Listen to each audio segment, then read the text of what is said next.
സംശയിക്കണ്ട, ഇനി നിനക്കെതിരെ അർച്ചന തന്നെ മുന്നിട്ടിറങ്ങും. ആരൊക്കെ ഇറങ്ങിയാലും ഇപ്പൊ നമ്മൾ ഉണ്ടാക്കി വെച്ചിരിക്കുന്ന ഈ കുരുക്കഴിച്ചെടുക്കണമെങ്കിൽ ഒരുപാട് പ്രയാസപ്പെടേണ്ടി വരും. അങ്ങനെയെങ്കിൽ നിസ്സാരമായിട്ട് പറയാൻ വരട്ടെ പോറ്റി സാറേ. നിങ്ങൾക്ക് അർച്ചനെ അറിയാൻ വയ്യാത്തോണ്ടാ. ഒരു കാര്യം തീരുമാനിച്ചിറങ്ങി പുറപ്പെട്ട അതിന്റെ അന്ത്യം കണ്ടിട്ട് മാത്രമേ അവള് തിരിച്ചു വരൂ.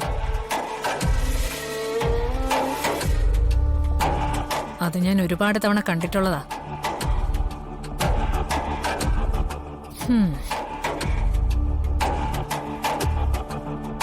നമ്മുടെ നിയമം ഒരു ഇരുതല വാളാ. നമ്മളെ അടിച്ച അതേ നിയമം കൊണ്ട് തന്നെ ശത്രുവിനെ നമുക്ക് തിരിച്ചടിക്കാനും കഴിയും. ആ വഴി തന്നെ ആയിരിക്കും അർച്ചനയും സ്വീകരിക്കാൻ പോകുന്നത്. ഈ കേസ് എത്രയും പെട്ടെന്ന് കോടതിയിലെത്തിക്കാൻ. വില്ലേജ് ഓഫീസിലും താലൂക്ക് ഓഫീസിലും ഒക്കെ നമ്മൾ കറക്റ്റ് ആയിട്ട് കാര്യങ്ങൾ ചെയ്തിട്ടുണ്ട്. അതുകൊണ്ടൊന്നും വലിയ കാര്യമില്ല മൂർത്തി.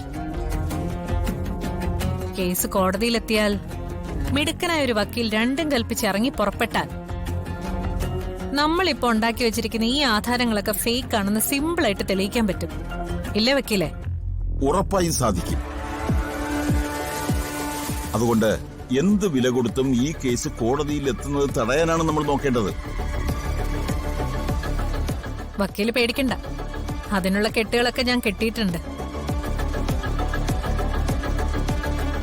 മാനിപ്പുലേറ്റ് ചെയ്ത് എന്തുണ്ടാക്കിയാലും അതെല്ലാം ഒരു ദിവസം വെളിയിൽ വരും.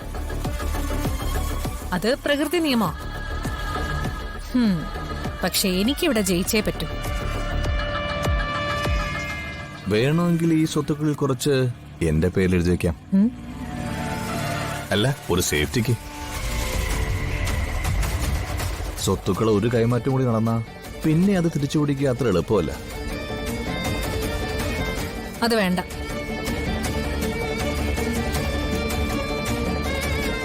ഇതെല്ലാം എന്റെ അച്ഛൻ അവകാശപ്പെട്ടതാ. എല്ലാം എന്റെ പേരിൽ തന്നെ മതി. ആവേശം കൊണ്ട് പറഞ്ഞു പോയത് അസ്ഥാനത്തായോ?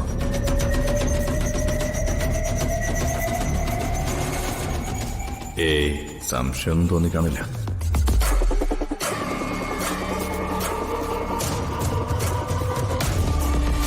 അങ്ങനെ കോടീശ്വരനായ സേതുമാധവൻ വാടകക്കാരനായി.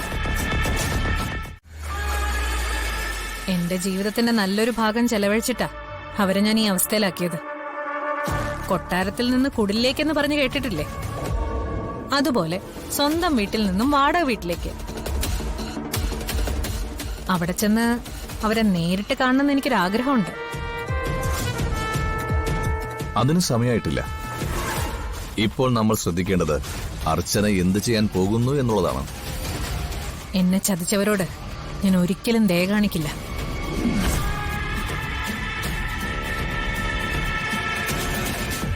എന്റെ അച്ഛനെ ചതിച്ചത് സേതുമാധവൻ മാത്രമല്ല, പിന്നെ ആളുകളുണ്ട്. നെല്ലിശ്ശേരി വീട് മുഴുവൻ അതിന് ഉത്തരവാദികളാ.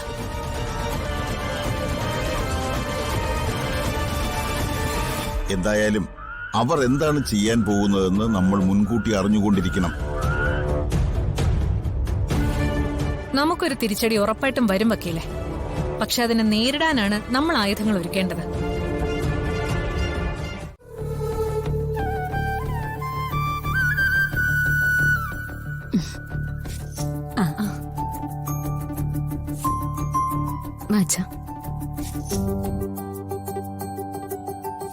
സേതുട്ടാ, ഐശ്വര്യമായിട്ട് ആ നിലവിളക്കം കത്തിച്ച്. ഇത് കമല ചെയ്താ പോരായിരുന്നോ? അതെ, ഇത് സേതുവേട്ടന്റെ വീടാ. സേതുവേട്ടൻ തന്നെ വേണം നിലവിളക്ക് കൊളുത്താൻ. അല്ലാതെ വിരുന്നുകാരല്ല ചെയ്യേണ്ടത്.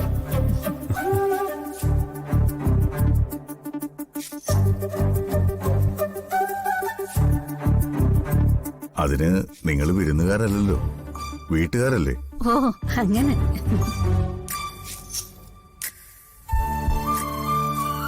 അതൊക്കെ ശരിയാ. എന്നാലും അച്ഛൻ തന്നെ വിളക്ക് കത്തിച്ച് ദീപം പകർന്നു തരുന്നതാ എപ്പോഴും ഐശ്വര്യം. ശരി, എങ്കിൽ പിന്നെ അങ്ങനെ ആയിക്കോട്ടെ.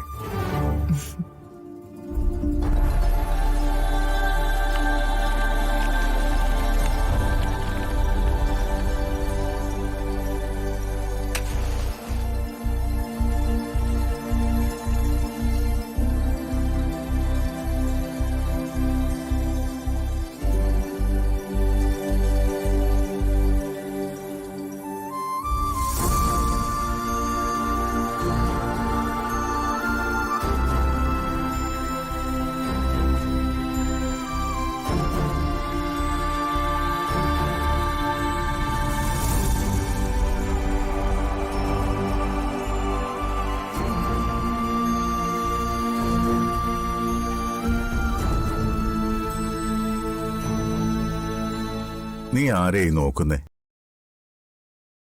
സന്ധ്യേച്ചി. ആ.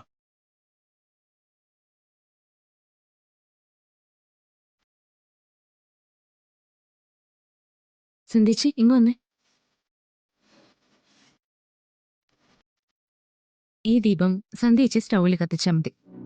മൂത്ത മരുമകൾക്കാ ഇനിയുള്ള എല്ലാ അവകാശവും. അങ്ങയുടെ സ്ഥാനോ മൂത്ത ഏട്ടത്തിക്ക്. അതുകൊണ്ട് സന്ധ്യേച്ചി തന്നെയാ ഇത് ചെയ്യേണ്ടത്.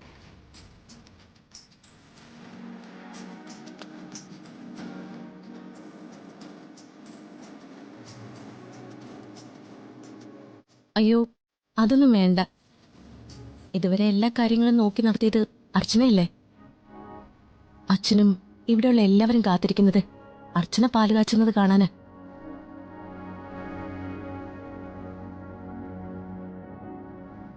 അമ്മയുടെ സ്ഥാനമൊക്കെ മതി എനിക്ക്.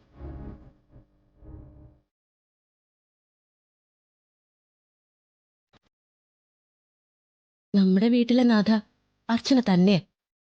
ആ ഐശ്വര്യം ഞങ്ങൾക്ക് ആർക്കും ഇല്ല.